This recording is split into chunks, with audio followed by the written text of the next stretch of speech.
Le patrimoine de chez moi, bonjour, un nouvel épisode.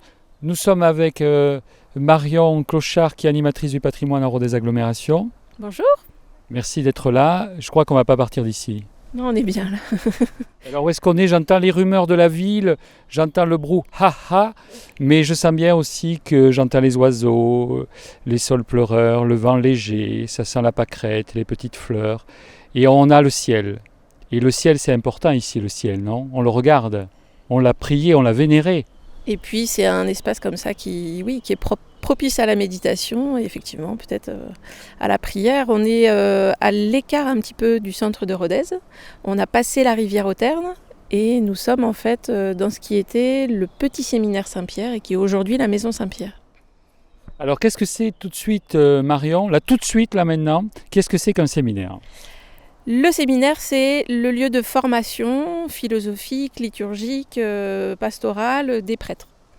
Et donc ça, c'est le séminaire. Et on va faire la distinction entre ce qui est du grand séminaire, du petit séminaire. En fait, le petit séminaire va correspondre à peu près au niveau collège et lycée. C'est la préparation au séminaire pour que ces jeunes garçons apprennent à lire, à écrire et les bases en fait pour être prêts ensuite sur ce séminaire. Donc on aura un grand séminaire en centre-ville, près de la cathédrale. On en a eu plusieurs. Le dernier, c'est l'actuel lycée Kerbe. Près de 250 élèves au plus fort.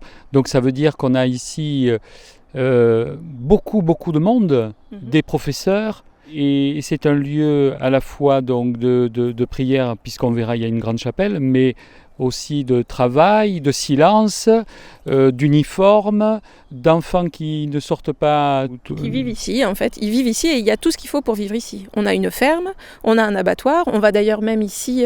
donc une boucherie. Voilà, découper la viande à la fois pour le petit séminaire et aussi pour le grand séminaire. On vit vraiment, oui, en autarcie, en fait. Alors Marion, tous ces bâtiments, moi j'ai le souffle coupé, et la longueur des bâtiments, la taille de pierre, ce grès rose, cet ordonnancement de fenêtres, tout ça semble discipliné, agencé. En fait, alors ce ne sont pas les premiers bâtiments du petit séminaire. On fonde le séminaire dans les années 1830. On m'a dit qu'il y avait un ancien château. C'est ça, sur les terres de l'ancien château de Bouran. Et puis en fait, ça n'est que dans les années 1870, avec l'évêque Monseigneur Bourret, qu'on va dessiner cet aménagement en U, qui va être réalisé en fait en deux phases. D'abord, on va construire les deux ailes latérales. Et l'aile principale, celle qui relie l'aile nord, l'aile sud, elle est construite en fait dans un deuxième temps. Et ce qui est vraiment extraordinaire. Oui, que je ne vois pas du tout la différence. Et pourtant, je suis vraiment, j'ai un œil...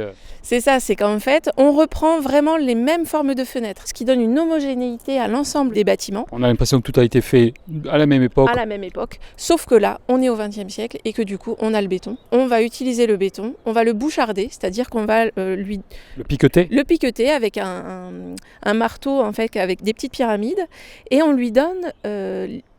La texture, l'épiderme. Tout à fait, comme si on avait de la pierre. Et on va même aller jusqu'à le teinter pour retrouver l'alternance grès-rose, presque, alors pas calcaire, mais ce principe un peu d'échaînage d'angles bicolores que l'on avait sur les bâtiments anciens. Pour autant, on a des petits ajouts. On a le petit fronton un peu baroque, là où il devait y avoir une horloge. Et puis, on a donc le blason de Pierre Giraud, qui est donc l'évêque fondateur, qui n'a rien à voir en fait avec les bâtiments que l'on a sous les yeux, mais à qui on rend hommage avec son blason au-dessus de la porte. Alors Marion, qui dit futur prêtre, dit évidemment chapelle, prière, cloche, et cette chapelle m'impressionne par les vitraux, par ça quand même, elle est grande, mais bon, on parlait de 250 enfants, mais... Qui passe a priori, il y a la place pour effectivement 250 personnes à l'intérieur de cette nef. Effectivement, cette chapelle-là, elle est très impressionnante par ses dimensions, et comme vous l'avez dit, avec ses vitraux, que l'on doit pour la nef aux frères Mauméjean, et puis aux Grenoblois Bessac pour le chœur. Tout ça sous l'impulsion donc de l'ancien petit élève qui fut là et qui devient cardinal. Du cardinal Verdier, C'est lui qui fait construire 300 églises sur Paris et la banlieue pour à la fois enraciner cette foi chrétienne et faisant travailler les ouvriers aussi, parce qu'il avait aussi ce souci, on va dire, humaniste et social. Social, oui, tout à fait. Et il n'oublie pas du coup les terres, enfin le terreau dans lequel il a poussé. Pour cette chapelle, en fait, c'est André Boyer qui est à la manœuvre, c'est cet architecte, qui va quand même suivre les principes d'implantation de la chapelle qui avait été établie par Vangino. Mais ici, donc, on a des formes à la fois gothiques et puis de l'art déco, notamment au niveau du remplage. Donc, c'est le dessin que forme en fait le béton dans les parties hautes des baies. J'aime ces bruits, là, on ne sait pas vers quoi on va passer, basculer, disparaître, voyager en tout cas. Toutes ces couleurs, là on les touche du doigt, Marion. C'est ça. Et moi j'aimerais qu'on aille voir celui-ci, puisque du coup on est sur le vitrail qui représente Saint-Pierre. D'un côté Saint-Pierre, de l'autre Saint-Paul. Sur ces vitraux, on a l'utilisation d'un système breveté par les frères Mauméjean, qui est le mosaïque cristal. Donc c'est un système où on va intégrer des tessons de mosaïque dorée, donc ici dans la partie béton qui referme les morceaux de verre. Alors on est dans un système un peu mixte, à la fois du béton, à la fois du plomb, donc le système ancien, traditionnel du vitrail. L'importance en fait de ces tessons de mosaïque, c'est qu'il va jouer un rôle avec la lumière, évidemment, hein, le vitrail c'est la lumière, pour aussi nous renvoyer quelque chose d'étincelant aux yeux. Alors Marion, du petit séminaire Saint-Pierre, c'est maintenant la maison Saint-Pierre. Il y a toujours des jeunes.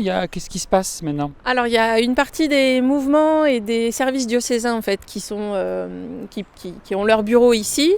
Et puis c'est bien sûr un lieu de formation, avec le lycée Kerb qui, en attendant d'avoir fini tous ses travaux, occupe certaines parties du bâtiment. Et puis c'est surtout la maison Saint-Pierre, donc un lieu de vie en fait pour des étudiants qui sont hébergés ici et puis qui ont une vie aussi ensemble, en fait un peu comme un foyer de jeunes travailleurs quelque part, mais c'est pas tout à fait le même principe, mais c'est vraiment un lieu de vie pour ces jeunes étudiants sur Rodez. Peut-être si c'est un lieu pour les jeunes, je vais peut-être partir. Je crois que la météo nous pousse à partir, effectivement. On m'a dit que vous étiez venu en vélo, mais non, j'espère que non. Non, pas cette fois. Ah bon? Bon, on part à pied. Quelqu'un m'avait dit, tu vois là-bas, tu traces, tu descends, après tu te retrouves sous le viaduc de la Gascarie.